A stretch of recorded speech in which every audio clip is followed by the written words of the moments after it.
I truly believe God calls each and every one of us into the uncharted, the places that force us to completely trust and lean on Him. And for each of us, this looks different.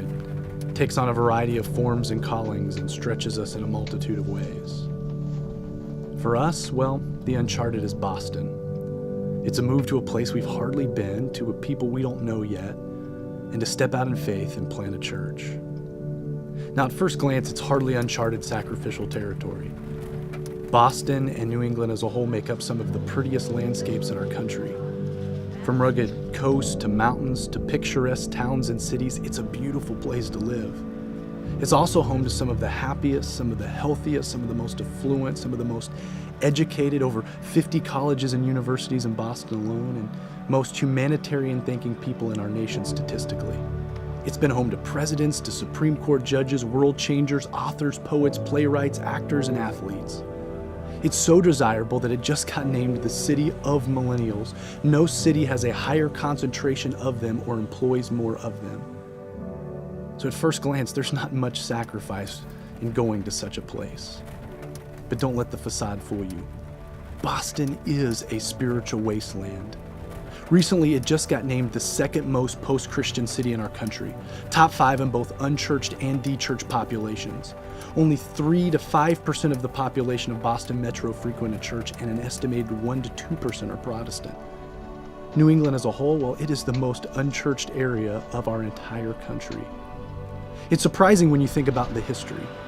New England was once the epicenter of American Christianity. White steeples marked the heart of every city and town.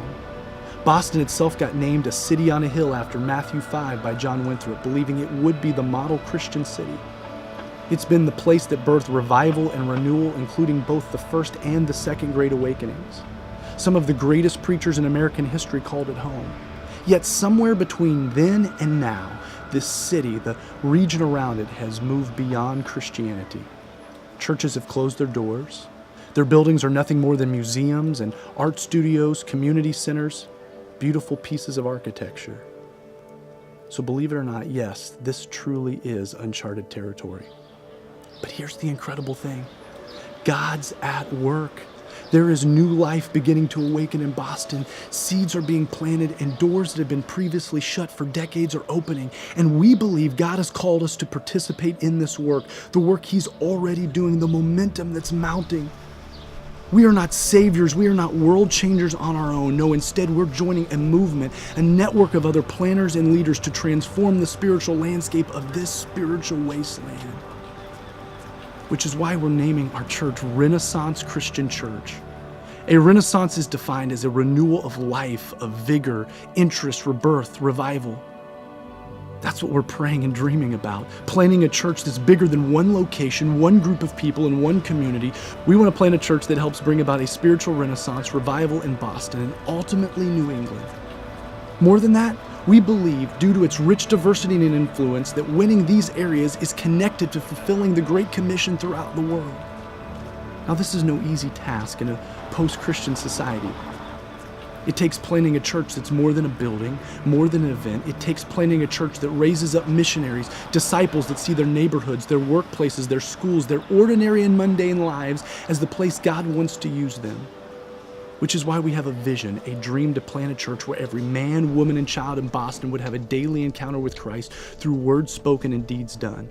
In other words, a group of people living daily in the uncharted. We want to be a part of a community of imperfect, ordinary souls who simply live out the gospel every day. Our dream is a spiritual renaissance, but not one in church buildings, but one in living rooms, in cubicles, and in bus stations, one where God's people are as much about doing the work of God on the streets as they are about being huddled in a service. One where God's people inhabit the daily rhythms and rituals of the culture around them and bring Jesus to them.